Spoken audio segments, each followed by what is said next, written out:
हरे कृष्णा। हमारे भागवत प्रभा में आपका स्वागत है।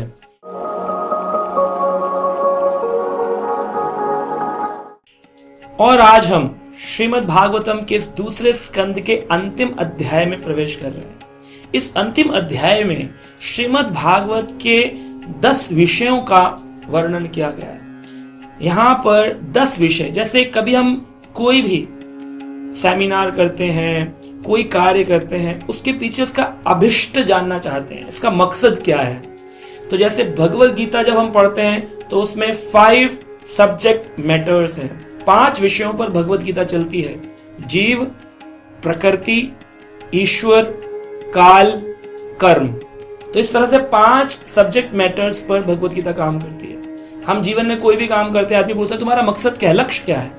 ऐसे श्रीमद् भागवत के 18,000 श्लोकों को वर्णन किया गया। तो इसके 10 मुख्य विषय हैं, जिन विषयों को विस्तार पूर्वक समझाया गया है इन 18,000 श्लोकों में। तो 10 विषय क्या हैं? तो श्रीमद् भागवतम के इस दूसरे स्कंद के 10वें अध्याय की श्लोक संख्या 1 में वर्णन किया है: अत्र सर्गो विसर्गश्च स्थानम पोषणम उतये मन्वंतर ईशानु कथा निरोधो मुक्ति आश्रया। ये 10 विषय बताए गए हैं। अत्र सर्गो, पहला विषय है सर्ग। सर्ग क्या है? एलिमेंटल क्रिएशन, यानी कि 24 तत्वों से ये शरीर बना, इसका वर्णन भागवत में किया गया है। 24 तत्व, जैसे 5 ज्ञानेंद्रियां, 5 कर्म इंद्रियां, 5 ज्ञानेंद्रियों के विषय, पंच भौतिक शरीर, मन बुद्धि अहंकार और 3 गुण, इनसे बनकर ये 24 तत्वों का शरीर है। Elemental creation, basic creation Brahma ji ने जो करी, सर्ग, जो कि भगवान ने उनको तत्व प्रदान किए। तो भगवान जो मुख्य कारण है सृष्टि के, उसे एलिमेंटल क्रिएशन कहते हैं, यानी प्राइमरी क्रिएशन, प्रथम मुख्य। फिर दूसरा है अत्र सर्गो विसर्गश्च। विसर्ग यानी कि सेकेंडरी क्रिएशन जिसे कहते हैं। पहली होगी प्राइमरी, दूसरी है सेकेंडरी, जो ब्रह्मा जी के द्वारा करी गई। तो ब्रह्मा जी ने 3 गुणों को लेकर, सत्वगुण, रजोगुण, तमोगुण को लेकर, इन्हीं तत्वों का विस्तार करके सृष्टि में पुरुष, स्त्री, प्रकृति, पशु, पेड़ पौधे, इनकी रचना करी। तीसरा है स्थानम। स्थानम यानी कि प्लेनेटरी सिस्टम्स। इसका वर्णन भागवत में है कि वैकुंठ कहाँ है, गोलोक कहाँ है, स्वर्ग कहाँ है ना, पाताल कहाँ है, अतल वितल सुतल तलातल कितने हैं, 14 लोक, उसके ऊपर वैकुंठ में कितने, इसका वर्णन भागवत के अलग अलग अध्यायों में होता है, जिसे स्थानम कह के समझाया गया। चौथा है पोषणम। पोषणम यानी कि भगवान अपने भक्तों को नरिश करते हैं, प्रोटेक्शन भी करते हैं, अपने भक्तों की रक्षा करते हैं, उनको नरिशमेंट प्रदान करते हैं, इसे कहते हैं protection by the lord, nourishment by the lord. पोषणम, पोषणम समझते हैं जैसे कोई गरीब हो, हम कहते हैं हम इसको पोषित करना चाहते हैं। कोई भूखा हो और उसका शरीर पतला दुबला हो, हम कहते हैं खाना खाओ, इससे पोषण मिलेगा, नरिशमेंट मिलेगा। तो पोषणम, भगवान कैसे अपने भक्तों की रक्षा करते हैं, जगह जगह पर भगवान इस पोषणम को व्यक्त करेंगे। कैसे? अगर एक बार भी भगवान का नाम अजामिन ने ले लिया, भगवान ने उनकी रक्षा करी, पोषणम। तो इस तरह से भगवत नाम लेने से कितनी कृपा मिलती है। 5वां इसमें विषय है, सब्जेक्ट मैटर है उतई। उतई यानी कि बताया है क्रिएटिव इम्पीटस, यानी व्यक्ति जब जीवात्मा संसार में आती है तो अपने मुख्य विषय से भ्रमित हो जाती है। आए थे हरि भजन को, मीठा लगा दाम, पैसे की चर्चा लग गई। आए थे भगवान के भजन के लिए, आए थे हरि भजन को, मीठा लगा दाम, और दुविधा में दोनों गए, न माया मिली न राम। मरते व्यक्ति बोल रहा होता है मुझे सेटिस्फेक्शन नहीं है, मैं कर नहीं पाया जितना करना था, अभी और कुछ करना है, अभी बहुत कुछ करना है, मर जाता है। और राम तो मिले ही नहीं क्योंकि भजन नहीं किया। तो कृष्ण राम भगवत प्राप्ति के बिना, तो क्रिएटिव इम्पीटस है ना, इसको कहते हैं उति। युक्ति लगाकर के व्यक्ति को पर्पस ऑफ लाइफ तो पता कर लेना चाहिए कि जीवन का लक्ष्य क्या है, क्यों मनुष्य जीवन मिला है। पशु की तरह बस खाना, सोना, कमाना, यही। पशु भी तो ऐसे जी रहा है अपने, कहीं भी सो जाता है, कहीं खा लेता है, बच्चे पैदा करता है, घूमता फिरता है, मस्ती करता है ना, अपनी रक्षा कर लेता है। यही तो इंसान भी कर रहा है। अगर यही काम आप कर रहे हैं तो फिर आप पशु समान। धर्म ही तेषाम अधिको विशेषाम। धर्म ही एक विशेष है जो व्यक्ति को बताता है कि तुम पशु नहीं हो। धर्मेण हीना पशु भी समानम। धर्महीन व्यक्ति पशु के समान। और छठा इसमें बताया मनवंतर। मनवंतर यानी कि जो मनु है, ये कितने मनु होते हैं?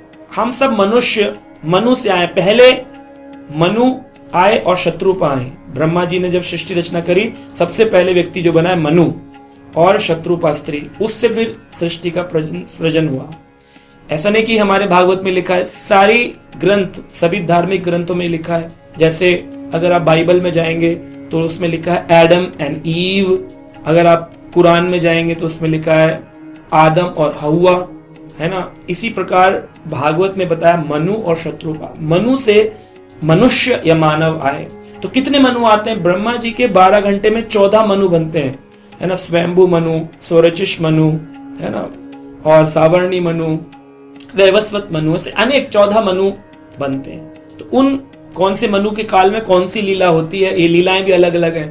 एक मनु के काल में भगवान एक बार अवतार लेते हैं। तो ये नहीं कि राम भी उसी काल में आए, कृष्ण भी उसी काल में आए और सब उसी काल में आए, नरसिंह भी आए, वो कब आए। लोग कंफ्यूज रहते हैं कि वो मनु के बारे में नहीं जानते कि एक मनु के काल में एक लीला होती है। ऐसा नहीं होता कि सारी लीलाएं एक ही काल में हो जाएंगी, है ना। स्वयंभू मनु काल में कुछ लीलाएं हुई, कुछ सावरणी मनु के काल में हुई।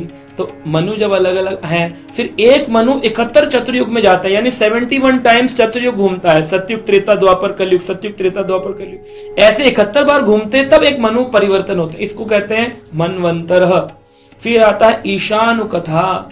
ईशानु कथा यानी कि भगवान का science, the science of God, भगवान का विज्ञान।